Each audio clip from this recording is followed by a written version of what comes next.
민속 의상을 입은 여성이 그려진 러시아의 전통 인형을 보신 적이 있을 겁니다. 그 목각 인형을 열면 그 안에 작은 인형이 있고요. 그 작은 인형 안에 또 다른 작은 인형이 있습니다. 이 인형의 이름은 마트료시카, 러시아 여자 이름 마트료나의 애칭인데요. 이 인형을 볼 때마다 여성들의 삶은 아주 오래전부터 이어져 온 것이 아닐까라는 생각이 듭니다. 생각해보면 여성이 정치에 참여하게 된 건 20세기에 들어섭니다. 선거권이 주어진 것이 100년 정도 된 셈인데요. 그 100년간 끊임없이 싸워오고 목소리를 낸 여성들이 있었기에 우리 시대 여성들의 오늘이 있는 것이 아닐까요? 자, 여기 시계의 바늘을 돌려서 100년 전 여성들의 글쓰기에 주목한 작가가 있습니다. 그 이유가 무엇일까요? 장영은 작가의 이야기 들어봅니다.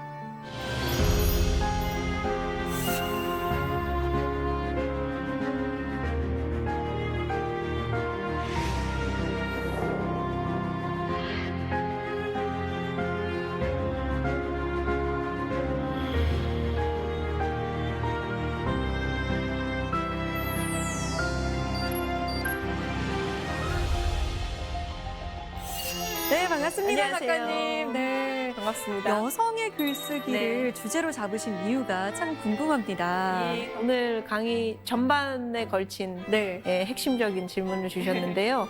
저는 여성의 글쓰기가 지금까지 아주 개인적인 어떤 사적인 취미, 여성의 어떤 감정, 사랑, 우정, 뭐 가족 이런 이야기를 이렇게 표현하는 그런 것으로 이렇게 평가받는 것을 조금 바꿔보고 싶은 마음이 좀 있었어요. 저는 말과 글이라는 것은 언제나 사회적이고 공적인 행위, 또 언제나 메시지가 있다.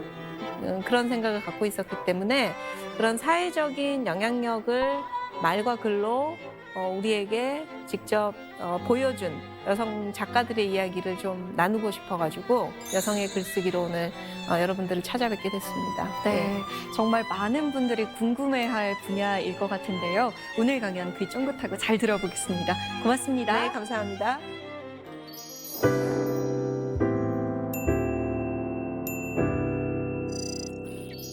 여성에게 글을 쓴다는 게 어떤 의미일까요?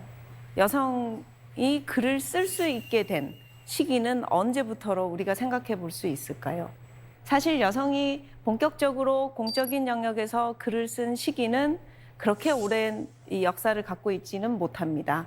1800년대 후반, 우리가 이화학당이 1886년에 문을 열었는데요. 그때부터 사실 여성에게 학교 교육을 받고 글을 쓰고 세상에서 자신의 목소리를 내는 일은 그때서부터 조금씩 시작되었다고 볼 수 있습니다. 여성에게 글을 쓴다는 행위는 바로 사회와의 싸움, 긴 투쟁이고요. 여성이 사회에서 살아남을 수 있는, 생존할 수 있고 세상에서 점점 목소리를 키워나갈 수 있는 매우 중요한 사회적 실천이라는 이야기를 글쓰기라는 영역을 통해서 여러분들과 함께 생각해 보고자 합니다. 오늘 첫 번째 여러분들과 만나게 될 여성 작가는 나혜석 선생입니다. 1896년에 태어나셨는데요. 이 나혜석 선생은 바로 여성이 학교를 갈 수 있게 된 시기에 거의 첫 번째 세대라고 볼 수 있습니다. 1세대로서 이 여성 지식인이 할 수 있는 많은 사회적 실천을 하셨어요. 그 중에 첫 번째가 바로 글쓰기였습니다.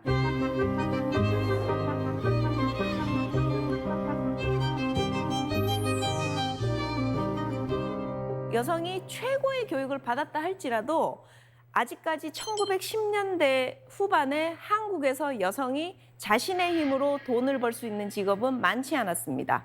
그때 나혜석은 두 가지 직업이 그래도 유일하게 여성에게 열려 있다는 사실을 알게 되죠. 첫 번째는 바로 교사라는 직업이었습니다. 또 하나는 바로 작가의 삶이 허용되고 허락됐다는 것을 알게 됩니다. 나혜석은 도쿄 유학 시절에 이 친구들과 함께 잡지를 여러 차례 만들어서 냈고 거기에 직접 글을 실기도 했습니다. 그리고 편집도 본인이 했습니다. 그래서 필진을 찾으러 다니기도 하고 본인이 글을 실기도 해서 출판인으로서의 이력도 있습니다. 나혜석에게 작가 그리고 글을 쓸 수 있는 이 지면을 확보하는 출판인 이 직업은 사실은 굉장히 서로 순환적인 관계를 가지고 있는 여성으로서 자신이 사회에 자신의 목소리를 내기 위해서 반드시 자신이 해야 될 일이라고 생각했던 사명감을 가지고 뛰어든 직업이기도 했습니다. 그리고 나혜석은 수많은 독립운동가들을 이 배후에서 아주 적극적으로 도왔습니다. 1919년 바로 3월 1일 이 독립운동이 일어났을 때 1세대 근대 교육을 받은 여성 지식인들이 이화학당 이 기숙사 사감방에 모여서 이 독립운동을 어떻게 전국적으로 확산시킬 것인가를 의논합니다. 나혜석은 이렇게 제안을 하죠. 우리는 거의 모두 교사라는 직업을 한 번씩 가진 적이 있다. 각 학교를 찾아가서 학교에 있는 선생님들과 학생들에게 이 조선의 독립운동의 열기를 전하고 동참해 줄 것을 호소하자. 나도 전국을 다니면서 이 사실을 알리고 또 직접적으로 동참하지 못하더라도 뜻을 함께하고 싶은 사람들에게 이 독립운동 자금을 좀 모아오겠다. 이렇게 해서 길을 떠납니다. 그래서 활동을 하던 도중에 체포가 되고 서대문 형무소에 나혜석 선생도 독립운동에 참가했다라는 명목으로 이유로 수감이 돼서 형을 받고 살게 됩니다. 그리고 나서 그 다음 해에 나와서 결혼을 하게 되는데요. 1920년에 나혜석은 변호사이자 또 일본 유학 시절부터 아주 가깝게 지냈던 김우영과 결혼을 결심하게 되고 이 정동교회에서 이 아주 공개적이고 이 화려한 결혼식을 하게 됩니다. 나혜석이 얼마나 당시로서는 공인이자 유명인이었는지는 나혜석의 결혼을 보면 알 수 있는데요. 그때 당시에 결혼 청첩이 동아일보에 실리게 됩니다. 한 사람의 결혼이 언론에서 다루어진다는 것이 1920년에 매우 드문 일이었겠죠. 그 정도로 나혜석과 김우영은 당시 식민지 조선 시기에 아주 유명했던 지식인 부부였는데요. 그러면 이렇게 생각할 수 있죠. 너무너무 이 나혜석의 삶이 지금까지 말씀드린 것만 들어도 다채롭죠. 그런데 지금부터 더 큰 사건이 벌어집니다. 나혜석은 그때 당시로서는 매우 드물게 세계 일주를 하게 됩니다. 바로 남편 김우영이 독일에서 법학 공부를 좀 더 하게 돼서 함께 부부가 유럽으로 가게 되는데요. 이 나혜석은 프랑스에서 그림 공부를 좀 더 해야 되겠다 이런 판단을 하고 그때 당시에 프랑스 파리에 남아서 공부를 하게 됩니다. 이때 여기에 이 천도교의 지도자이자 어디서 이름 많이 들어봤다고 생각하실 텐데 바로 여러분들 3.1운동 때 민족대표 33인 중에 한 명이었던 최린을 만나게 됩니다. 남편 김우영과도 지인이었죠. 그래서 두 사람은 파리에서 가까워졌는데요. 그리고 나서 헤어진 뒤에 한국으로 돌아와서 조선으로 돌아와서 이제 나혜석에게 큰 문제가 생깁니다. 바로 나혜석과 최린이 파리에서 불륜 관계였다라는 것이 밝혀지면서 김우영은 나혜석에게 이혼을 요구하게 됩니다. 예. 나혜석은 처음에 아이들이 4명이었기 때문에 가정을 유지하려고 굉장히 노력했지만 본인이 어쩔 수 없이 그 이혼 요구를 받아들일 수밖에 없게 되고 아이들은 남편 김우영이 키우는 것으로 양육권도 재산권도 그 어떤 것도 얻지 못하고 혼자 나오게 됩니다. 그래서 사람들은 나혜석을 최고의 엘리트 여성에서 모든 것을 다 잃은 이혼녀로 손가락질하기 시작하죠. 그랬을 때 나혜석은 본인의 삶을 본인이 직접 이야기하는 엄청난 용기를 내게 됩니다. 바로 자신의 이혼 과정을 2달에 걸쳐서 잡지 삼천리에다가 게재하게 되는데요.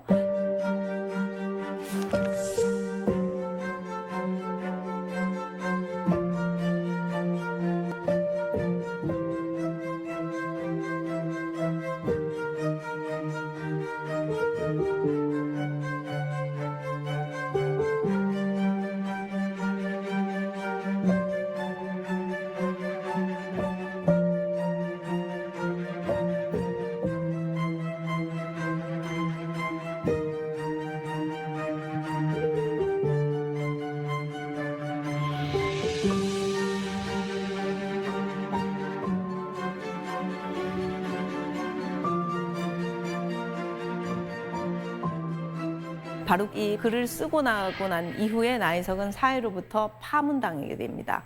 이혼을 당한 여자가 부끄러움도 없이 스스로 자신의 이야기를 직접 글로 남기다니, 그때서부터 나혜석은 더욱 외롭고 그야말로 빈털터리였습니다. 글을 발표할 지면도 잃었고요. 살아보겠다고 미술학원을 열었더니 이혼한 여자한테는 아이들을 가르치게 할 수 없다고 보내지 않아서 미술학원도 망했습니다. 금강산에 들어가서 열심히 그림을 그려서 화가로서 한번 재기를 하려고 했더니 금강산에 화재가 나서 그림도 탔어요. 쓸쓸하게 노후를 맞다가 1948년에 원효로에서 쓰러진 채로 발견이 됩니다. 그 나혜석 선생이 원효로에서 행여병자로 삶을 마감하게 되자 이 세상은 기다렸다는 듯이 이야기하기 시작합니다. 여성이 겁도 없이 자신의 삶을 이야기한 그 끝이 어떻게 되는지 잘 봐라. 길 위에서 저렇게 한겨울에 얼어 죽게 될 것이다. 모두 다 그렇게 이야기했고 또 많은 여성들은 겁을 먹게 됐습니다. 우리가 이렇게 이야기하는 동안 나머지 나혜석이 이룬 성취와 나혜석이 살면서 누구도 경험하지 못했던 그 값진 체험을 우리는 오히려 놓쳐버리게 되는 실수를 범하게 됩니다. 그리고 동시에 다음 세대한테 우리는 나혜석 같은 개척적인 삶을 살 여성의 삶을 전달하는 것이 아니라 나혜석처럼 살면 위험해질 것이라는 메시지를 계속 전달하고 있는 그런 문제를 아주 오랫동안 반복하고 살아왔죠. 제가 나혜석이 어떤 사람인지를 알 수 있는 글을 한 편 여러분에게 소개시켜드리고자 합니다. 이 나를 잊지 않는 행복이라는 나혜석의 짧은 산문입니다. 이렇게 이야기합니다. 외형의 여한 행복을 받든지 또는 외형의 여한 행복을 잃어버리든지 행복의 셈, 내 마음 하나를 잊지 말자는 것이다. 모든 것을 잃고 손가락질 받고 당장 오늘의 생계, 내일의 하루를 어떻게 꾸려가야 할지를 걱정해야 되는 처지이지만 나혜석은 그것에 행복이 달려있지 않다라고 믿었던 것입니다. 바로 사람은 누구든지 자기가 가지고 있는 자신의 힘을 자각하고 그 힘을 포기하지 않고 사는 것, 그것이야말로 행복의 근원이라고 믿었던 것이죠. 나혜석에게 자신의 힘은 바로 글을 쓰고 그림을 그리고 더 나은 세상을 위해서 자신의 목소리를 숨기지 않는 것이었습니다. 만약 나혜석이 글을 남기지 않았더라면 우리는 나혜석을 지금 이야기할 수 없을 거라고 저는 믿습니다.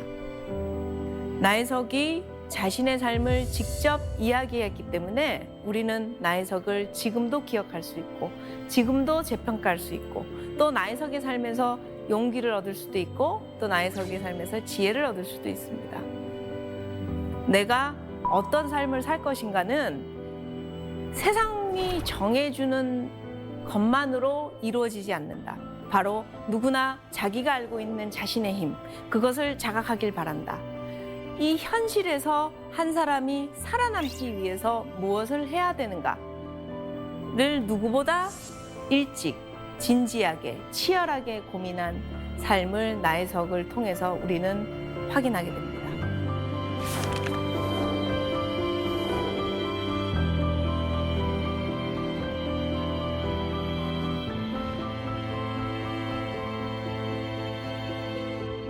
이제 우리 시간과 공간을 조금 옮겨서 또 다른 여성 작가 마르그리트 듀라스의 삶으로 우리 한번 들어가 보도록 하겠습니다. 듀라스는 부모님이 프랑스인인데 이 식민지에서 삶을 개척해 보겠다고 이주한 교사 부부의 딸로 태어났습니다. 아버지가 풍토병으로 일찍 사망하는 바람에 듀라스의 집안은 굉장히 큰 어려움을 겪게 되죠. 어머니가 혼자서 교사 생활로 아이들을 키우기가 쉽지가 않았습니다. 낮에는 교사 생활을 하고 밤에는 영화관이나 이런 카페 같은 데서 피아노 반주를 하면서 이 부업을 해가면서 생활을 어렵게 악착같이 꾸려나갔는데요. 그래도 아이들을 위해서 또 이 앞으로 살아가기 위해서 좀 재테크를 해야 되겠다 이렇게 생각하고 가지고 있는 돈을 몽땅 토지 불화를 받는데 넣게 됩니다. 그런데 그 땅이 전혀 쓸모없는 땅이었어요. 불모지였죠. 집안은 완전히 몰락했죠.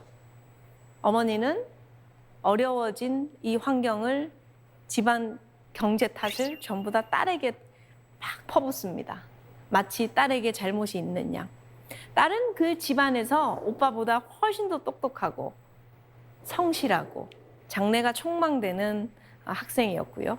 오빠는 무능하고 방탕하고 폭력적이었습니다. 그러나 어머니는 아들을 감싸고 들고 딸을 학대하죠. 듀라스는 이 굉장히 현실이 지긋지긋했습니다. 학교에 가도 집에 와도 또 거리를 둘러봐도 마음 붙일 데가 없었어요.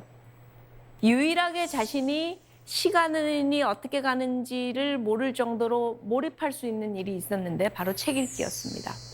문학 작품을 읽는 동안에는 자신이 누구인지, 내가 처해 있는 환경이 어떤 것인지를 전혀 생각하지 않고 다른 사람이 되어보는 경험을 할 수 있게 됩니다. 듀라스는 나도 이렇게 좋은 글을 써서 작가로 살아보리라 이렇게 결심을 하죠. 어머니에게 어느 날 큰 마음을 먹고 이야기하기로 하고 대화를 청합니다. 엄마가 이야기하죠. 그래, 넌 뭘 하고 싶다는 거니? 전 작가가 되고 싶습니다. 작가가 될래요. 엄마는 작게 이야기합니다. 그건 직업이라고 할 수 없다. 그건 돈이 아주 많은, 먹고 살 걱정이 없는 부자들만 할 수 있는 일이야. 수학 교사 자격증부터 따라. 이렇게 이야기합니다. 듀라스는 엄청나게 상처받았지만 어머니에게 말하지 않고 결심합니다. 부자들만 작가가 될 수 있다면 작가가 돼서 부자가 될 수도 있겠다. 난 글을 써서 엄마한테 보란 듯이 한번 살아보겠다. 이렇게 결심하죠. 1943년에 듀라스는 마르그리트 도나디에에서 마르그리트 듀라스라는 필명으로 새로운 삶을 시작합니다. 바로 작가로서 나는 한 사람으로 다시 태어난다라는 의지가 이 안에 들어 있습니다. 1943년부터 1996년까지 작가로서의 듀라스의 삶은 언제나 일관된 원칙이 유지되는 삶이었습니다. 예측 가능한 삶이었습니다. 바로 늘 다음 작품을 준비하는 삶을 살았죠.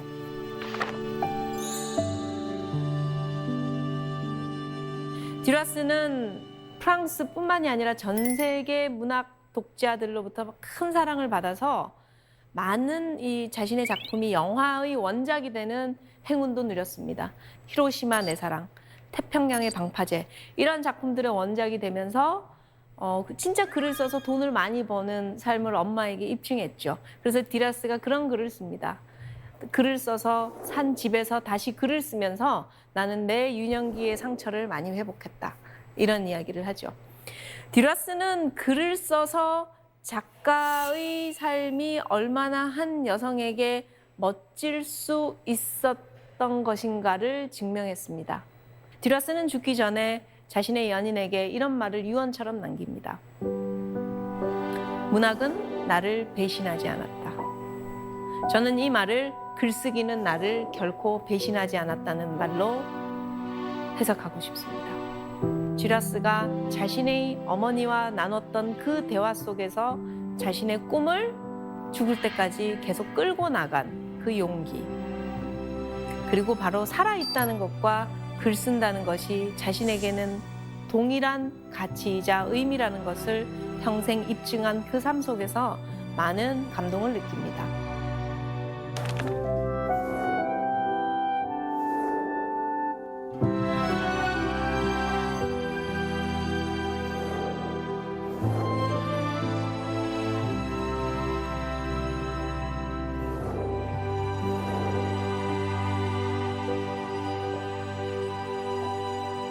우리는 여성 작가라는 말 속에 소설가라는 이 한정적 직업을 많이 부여하는 것 같습니다. 그러나 저는 작가라는 직업의 범위는 매우 넓다라고 생각하고 있습니다.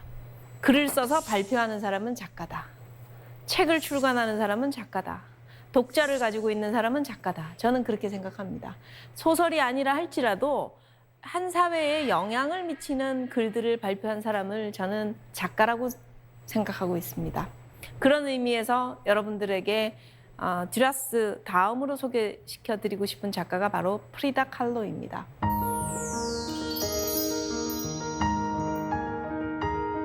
프리다 칼로는 1907년에 태어났습니다. 매우 명민한 이 유년 시절을 보내고 1922년에 멕시코 국립예비학교에 입학합니다. 멕시코가 자랑하는 최고의 엘리트 교육기관이죠. 프리다 칼로는 어릴 때 소아마비를 앓았기 때문에 훌륭한 의사가 돼서 세상에 많은 아픈 사람들에게 조금이라도 도움이 되는 삶을 살고 싶다, 이렇게 결심을 합니다. 그런데 이 프리다 칼로가 이 의과대학을 이제 진학해서 최고의 의사가 되리라라고 생각했던 그 꿈만었던 대학 시절은 산산조각이 나게 됩니다. 바로 1925년 9월에 교통사고를 당하면서 프리다 칼로는 온몸이 부서지는 아주 큰 부상을 입게 되죠. 당연히 학교는 그만둘 수밖에 없었습니다. 끝나지 않는 치료 기간을 감당하지 못한 채 집안에서 환자 생활을 해야 됐습니다. 자신의 치료비 때문에 집이 몰락해가는 과정까지 직접 목격해가면서 프리다 칼로는 이제 이전으로 자신은 돌아갈 수 없으리라는 강력한 예감에 휩싸이게 되죠.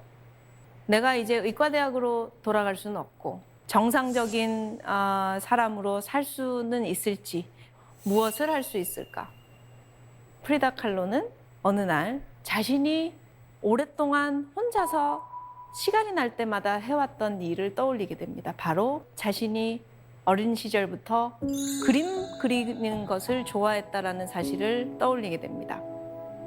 단 한 번도 화가가 될 것이라고는 생각해보지 못했지만 프리다 칼로는 그림을 그리면서 조금씩 자신의 마음이 치유되는 과정을 경험할 수 있게 됐습니다.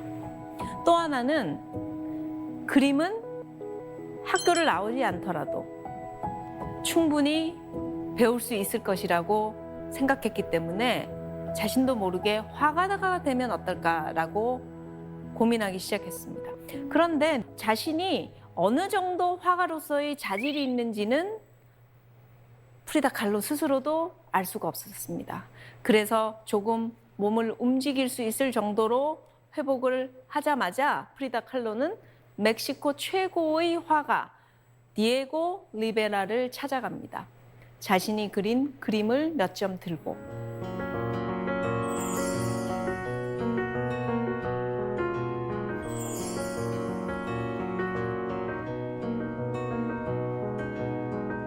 만나자마자 단도직입적으로 물어봅니다. 제가 화가로 가능성이 있는지 없는지 그것만 이야기해 주시면 됩니다. 저는 먹고 살기 위해서 그림을 그려야 합니다. 시간이 없습니다. 솔직하게 빨리 말씀해 주세요.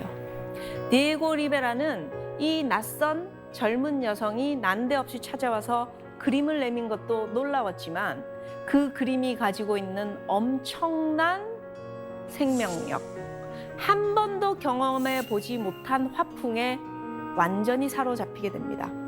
지금처럼만 그릴 수 있다면 너는 반드시 화가로 성공할 것이다, 이렇게 이야기하죠. 프리다 칼로는 그때서부터 화가의 삶을 시작합니다.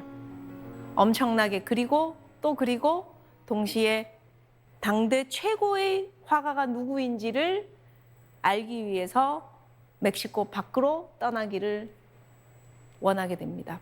혼자서는 불가능했죠.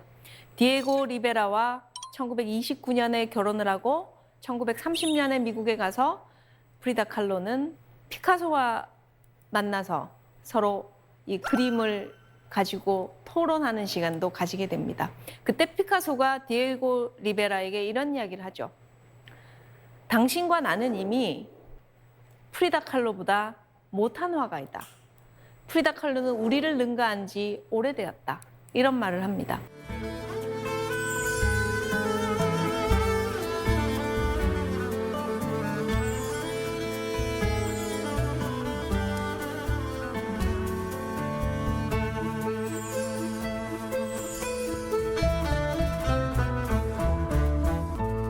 그러나 화가로서 프리다 칼로는 엄청난 성공을 거두었음에도 불구하고 평생을 따라다닌 그 끔찍한 육체적 고통, 통증으로부터는 해방될 수가 없었습니다. 반복되는 수술, 그리고 점점 악화되어 오는 건강 상태가 프리다 칼로에게 마지막을 준비하라는 메시지를 자꾸 던져주는 것만 같았죠. 프리다 칼로는 살아있는 동안 딱 한 번, 그래도 작품전을 내가 화가로서 열어봐야 되겠다, 이런 결심을 합니다. 1953년 4월에 프리다 칼로는 최초이자 최후의 작품전을 개최하게 됩니다. 프리다 칼로는 너무 아파서 관객을 맞을 수도, 자신이 초대한 손님을 서서 맞을 수가 없었습니다.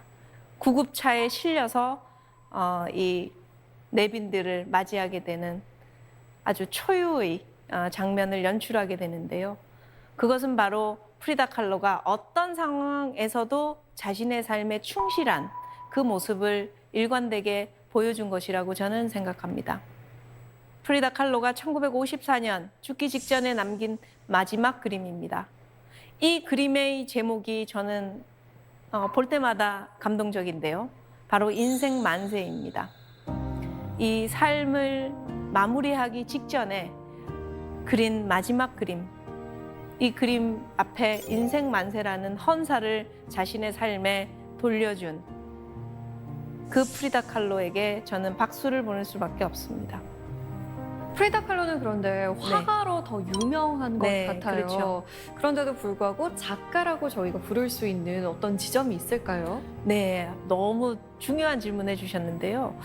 프리다 칼로의 생애를 제가 여러분들께 이렇게 말씀드릴 수 있는 것은 그녀가 남긴 일기와 편지가 책으로 출간됐기 때문입니다. 프리다 칼로는 자신의 그림과 그 일기를 함께 이렇게 합쳐가지고 프리다 칼로 일기, 이런 책으로 이제 출간한 바가 있는데요. 자신이 남긴 일기와 편지에서 자신이 살았던 멕시코, 그리고 프리다 칼로라는 한 여성의 삶, 이런 것들을 아주 밀도 있게, 수준 높게 잘 글쓰기로 평생 실천을 했기 때문에 저는 작가이자 화가이자 작가, 그렇게 제가 부르고 싶고 또 부를 수 있다라고 생각을 합니다. 한 사람의 삶이 스스로 직접 글로 쓴 이야기로 만날 수 있을 때 그 사람의 인생은 그 사람이 이 세상을 떠나고 난 다음에도 전달된다라는 것을, 전해진다라는 것을 우리가 프리다 칼로의 삶에서도 알 수 있습니다. 프리다 칼로의 일기와 편지를 저는 매우 높은 문학적 가치를 가지고 있는 자료라고 생각하고 있습니다. 지금 보고 계시는 분은 소니아 소토마요르라는 미국의 대법관인데요. 이분이 2009년에 버락 오바마 대통령으로부터 대법관 지명을 받습니다. 미국 역사상 3번째 여성 대법관이고 히스패닉계로는 최초였습니다. 이 분이 대법관으로 지명을 받자마자 주류 사회는 소토마요르가 이전에 했던 발언 하나를 들추어내서 융단 폭격 수준의 공격을 시작합니다. 소토마요르가 이런 요지의 이야기를 한 적이 있죠. 저는 히스패닉계 여성 법관이기 때문에 백인 남성 법관보다 훨씬 더 풍부한 판결을 내놓을 수 있을 것 같습니다. 라고 한 말이 인종주의자라는 비난에 휩싸이게 됩니다. 많은 사람들이 이런 인종주의적 시각을 가진 사람을 미국의 대법관으로 임명하는 것은 옳지 않다, 우리는 받아들일 수 없다 라고 했을 때 소토마요르를 적극 지지한 사람이 있었습니다. 바로 긴즈버그 대법관이었습니다. 긴즈버그 대법관은 유일하게 소토마요르를 적극적으로 옹호합니다. 긴즈버그는 이렇게 이야기하죠. 저는 소토마요르가 한 그 말을 그렇게 심각하게 받아들이지 않습니다. 그 말은 소토마요르가 자신이 가진 장점을 많은 사람들에게 이야기한 것으로 저는 그 정도 이상으로 절대 해석하지 않습니다. 아무 문제가 없습니다. 소토마요르는 잘할 것입니다. 능력이 있는 사람입니다. 이렇게 이야기를 합니다. 저는 그 긴즈버그의 용기로부터 이 이야기를 시작하고 싶습니다. 그런 말을 하자마자 기자들이 묻죠. 긴즈버그 대법관님, 혹시 대법관 전원이 여성이길 바라는 건 아닙니까? 긴즈버그 대법관님은 몇 명이 여성이길 바랍니까? 라고 직접적으로 질문을 던집니다. 그때 긴즈버그는 조금도 서슴지 않고 두려워하지 않고 이렇게 당당하게 자신의 소신을 밝힙니다. 네, 저는 대법원에 여성 대법관이 9명 전원이길 바랍니다. 그런데 그게 왜 문제죠? 대법원에 남성 대법관이 9명 있을 때 여러분은 아무 말도 하지 않았잖아요. 이렇게 맞받아칩니다. 그 말에 누구도 반론을 제기할 수 없었습니다. 물론 소토마요르가 훌륭한 대법관의 자질을 가지고 있었기 때문에 그 이후에 취임 이후에 소토마요르는 멋진 행보를 펼치었습니다만 만약 긴즈버그가 적극적으로 옹호하지 않았더라면 과연 소토마요르가 대법관에 취임할 수 있었을지, 설령 취임한다 할지라도 자신의 소신을 펼치면서 대법관으로서의 역할을 충실히 잘 해낼 수 있었을지에 대해서는 의문입니다. 저는 능력 있는 여성 후배를 적극적으로 지지하는 발언을 공식적으로 회피하지 않았던 이 긴즈버그의 용기를 정말 높이 평가하면서 여러분들과 함께 나누고 싶습니다.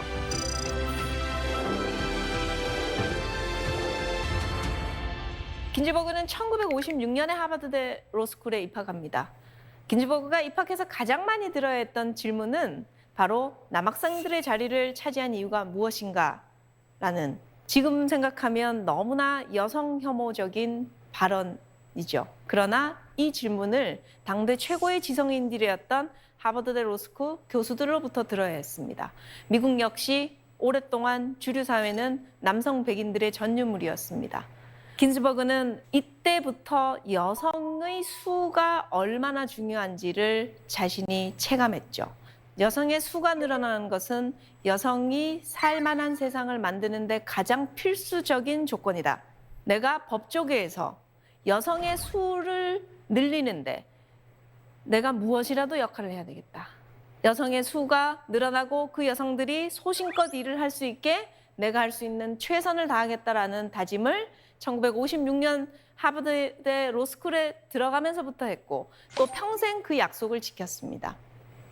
자, 그러면 이런 질문을 하실 수 있을 겁니다. 대법관이 후배 법관들을 옹호했다는 이유로 작가로 평가될 수 있을 것인가? 절대 그렇지 않죠. 긴즈버그는 평생 여성 대법관으로서 소신 있는 판결을 많이 내놓았기 때문에 미국 사회로부터 많은 비판을 받았습니다. 엄청난, 지금으로 치면 악플에 시달렸죠. 그때마다 거기에 일일이 대응하지 않은 대신 나 자신의 말들이라는 책을 출간하면서 자신이 어떤 법리적 해석의 근거를 가지고 있는지, 법관으로서 어떤 원칙과 소신을 가지고 있는지 자신의 책에서 직접 자신의 언어로 이야기했습니다. 긴즈버그를 제가 법관이자 작가로 평가한 것은 우리가 문학 작품을 발표하는 작가만을 작가로 생각할 것이 아니라 선한 사회적 영향력을, 파급력을 미친 글을 발표한 사람을 작가로 평가해야 된다는 제 믿음을 이 긴즈버그가 누구보다 잘 실천해 주었기 때문이죠. 긴즈버그는 이렇게 이야기했습니다. 나에게도 유대인 여성 엄마라는 이 세 가지 타이틀 때문에 삼진아웃을 당해야 했던 시절이 있었다. 나처럼 최고의 스펙을 가지고 미국 주류 사회에서 영향력 있는 이 삶을 살 수 있었던 사람조차도 삼진아웃을 당해야 됐던 시절이 있었다. 그러나 오늘 패배했다면 내일은 이길 수 있다. 그것이 바로 희망이다. 이렇게 이 후배 여성들에게 자주 이야기하곤 합니다. 법이라는 제도적 장치 못지않게 말과 글이 우리 사회를 바꿀 수 있다는 믿음을 긴즈버그는 적극적인 글쓰기, 적극적인 대담, 인터뷰, 때로는 다큐멘터리의 주인공이 되는 일조차도 전혀 망설이지 않은 행보로 우리에게 다가서고 있습니다. 저는 감히 긴즈버그 대법관을 우리 시대의 위대한 여성 작가로 평가하고 싶습니다.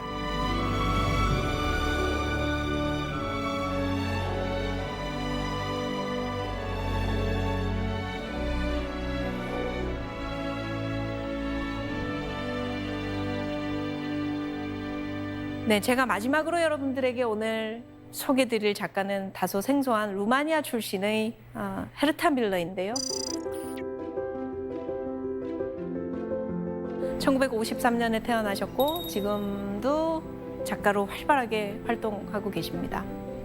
헤르타 밀러는 루마니아에서 태어났는데 독일계 소수민족 출신이죠. 그래서 루마니아에서도 비주류, 아웃사이더의 유년 시절을 겪었습니다. 언어에 아주 뛰어난 재능을 보이고 글쓰기를 좋아했던 헤르타 밀러는 대학 시절에 문학을 전공하고 문학 서클에 들어가서 동아리에 들어가서 반독재 운동에 참여합니다. 그 시절에 이미 헤르타 밀러는 비밀 경찰의 특별 감시 대상이 되었는데요. 그랬기 때문에 헤르타 밀러는 내가 평범하게 낮에는 직장 생활을 하는 생활인으로 살고 밤에는 내가 좋아하는 글쓰기를 해서 그렇게 평생 작가 생활을 해야 되겠다라고 생각했습니다. 유치원에서 독일어 교사로 생계를 유지하면서도 계속 글을 썼던 헤르타 밀러는 여러 차례 비밀 경찰의 소환과 취조를 겪어야 했습니다. 어느 날 이런 생각을 하죠. 내가 이렇게 사느니 그냥 물에 빠져서 죽어야 되겠다, 이런 생각을 합니다. 그 직전에 헤르타 밀러는 스스로에게 이렇게 이야기를 하죠. 그런데 너 왜 이런 생각을 하니? 너가 만약 알아서 죽어준다면 가장 좋아하는 사람이 누굴까? 이런 생각을 하게 된 것입니다. 헤르타 밀러는 바로 그것이야말로 비밀 경찰이, 독재 정권이 나에게 가장 바라는 것이다 라는 결론을 얻게 되죠. 알아서 죽어주는 것, 알아서 포기하는 것, 알아서 물러서는 것, 알아서 이 세상에서 사라져주는 것. 내가 그것은 절대 하지 않겠다. 죽일 테면 죽여봐라. 이런 결심을 하고 다시 글을 쓰게 됩니다. 1982년에 헤르타 밀러는 첫 소설을 발표하고요.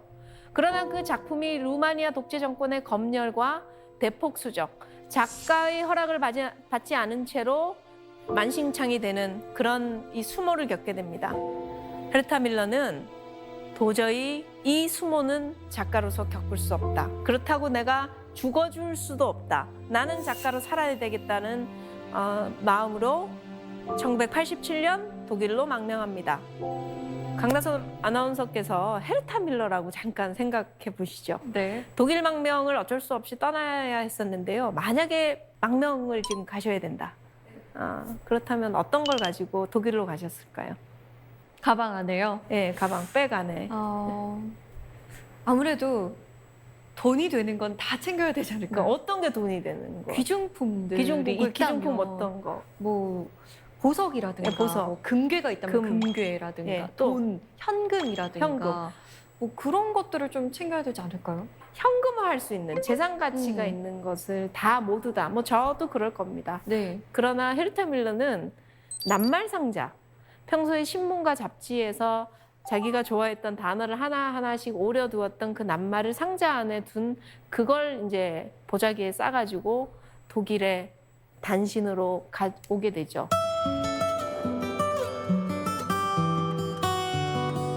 유로 화폐도 금도 또 어떤 귀금속도 아닌 자신을 지켜줄 것은 오직 언어밖에 없다라는 헤르타 밀러의 작가적 신념이 이 망명 과정 속에서도 고스란히 드러난다고 저는 믿습니다.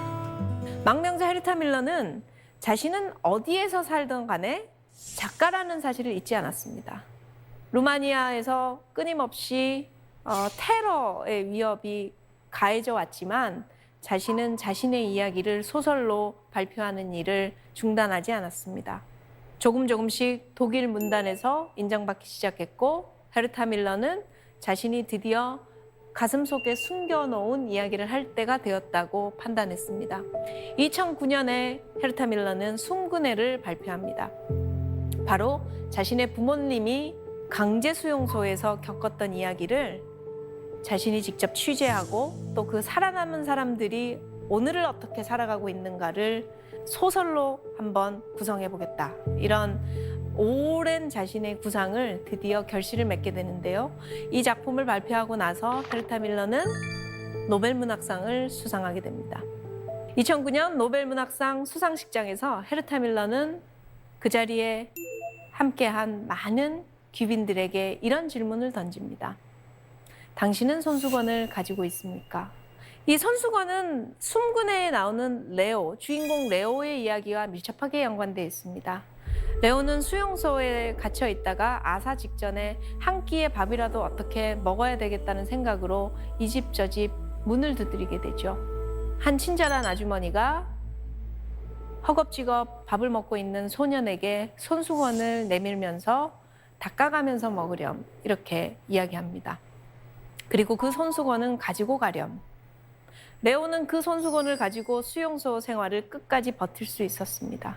물론 너무 배가 고플 때 그 손수건을 팔아서 한 끼의 식사를 대신하면 어떨까 이런 유혹에 빠지지 않은 것은 아니었습니다. 그러나 레오는 그 손수건을 볼 때마다 모르는 타인에게, 어린아이에게 아무런 조건 없이 한 끼의 따뜻한 식사를 내주었던 그 아주머니의 마음을 떠올릴 수 있었고, 인간이 인간의 존엄성을 포기하지 않고 살아가야 한다는 그 믿음을 손수건을 보면서 지켜낼 수 있었습니다.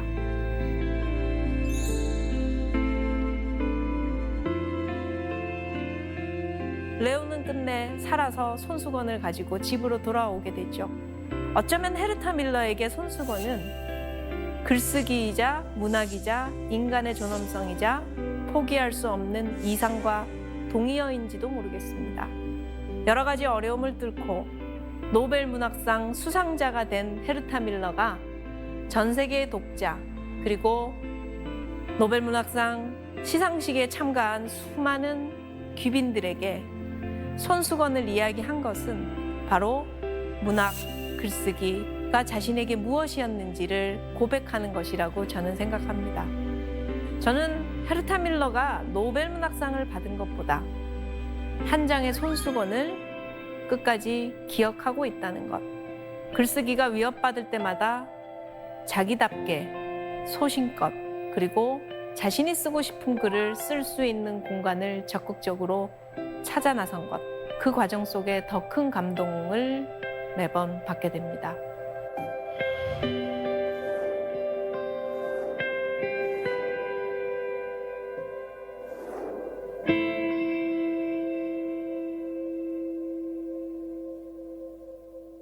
오늘 여러분과 함께 만나본 여성 작가들은 모두 다른 삶의 조건을 가지고 있습니다. 태어난 공간도, 삶을 살아갔던 시간도, 자신이 처했던 사회적 조건도, 또 각자 가졌던 직업도, 전공도 모두 저마다 달랐습니다. 그러나 이들은 모두 글을 썼다는 공통점을 가지고 있습니다. 글을 쓰면서 그들은 자신에게 주어진 받아들이기 어려운 운명과 싸웠고, 그들은 모두 자신이 어떤 사람인지 스스로 알았고, 자신이 무엇을 원하는지, 무엇을 하고 살아야 할지 알 수 있었습니다. 여성이 글을 쓴다는 것은 자기가 직접 자기 삶을 이야기하고, 자기가 직접 세상과 마주하며, 자기가 끝까지 세상에서 살아남을 공간을 만들고 확장시켜 나가는 거대한 투쟁이라는 것을 이들의 삶 속에서 확인하게 됩니다. 100년의 시간이 지나서 2020년, 오늘을 살아가고 있는 우리에게 쓴다는 일은, 살아간다는 일은, 싸운다는 것은 얼마나 달라졌을까요? 우리보다 먼저 이 세상에 태어나서 어려운 싸움을 끝까지 포기하지 않고 글쓰기로 증명해온 이 멋진 여성들에게 저는 큰 박수를 보내고 싶습니다. 그리고 동시에 오늘 우리가 무엇을 해야 할지도 함께 고민해보고 됩니다. 여성으로 살아가는 일이 무엇인지 알기 위해서라도 우리는 말을 하고 글을 써야 합니다. 그리고 그 말과 글은 결코 방 안에서 혼자 가슴 속에 묻어두어서는 안 됩니다.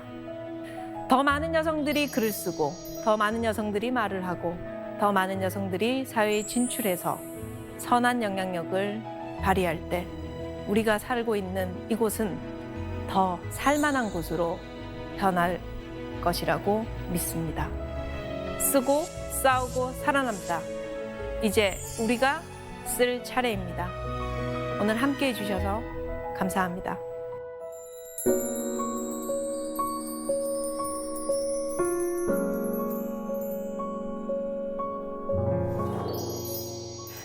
강연 정말 잘 들었습니다.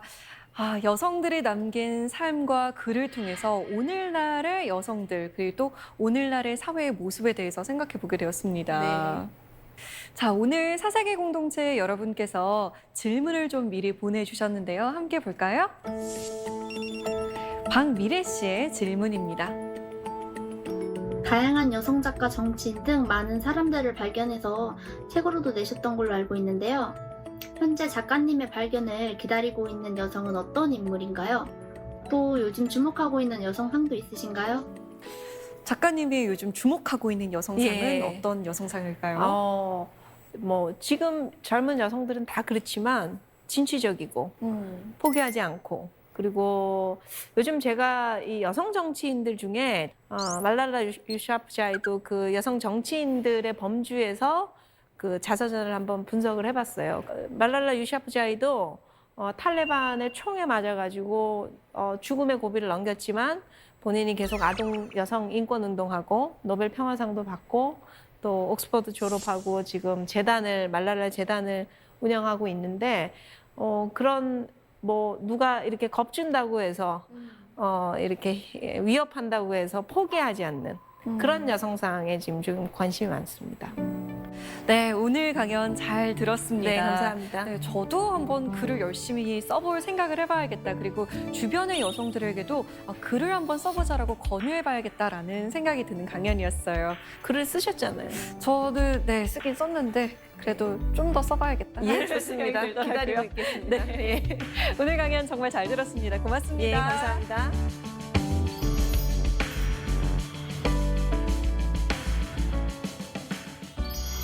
고대 그리스인들은 영감이나 창조성을 인간의 영역이 아닌 신의 숨결이라고 믿었다고 하죠. 그래서 영감이라는 어원도 내재된 신이라고 합니다. 오히려 인간의 생각이 영감을 방해했다고 생각하죠. 그래서일까요? 창작하는 사람들이 영감을 불어넣어주는 뮤즈의 존재를 간절히 바라는 것일지도 모릅니다. 그런데 꼭 창작뿐 아니라 인생을 살아가는 데에도 뮤즈가 필요하다고 생각이 듭니다. 새로운 날을 맞이할 수 있는 뮤즈, 또 어제와 다른 오늘을 살아가게 하는 뮤즈. 가장 손쉬운 방법으로는 일기장에 일기를 써보는 것이 아닐까 싶은데요. 그렇다면 우리도 인생의 뮤즈와 친구가 되는 창작자가 될 수 있지 않을까요? 사세계 공동체 스미다. 저희는 다음 시간에 찾아오겠습니다.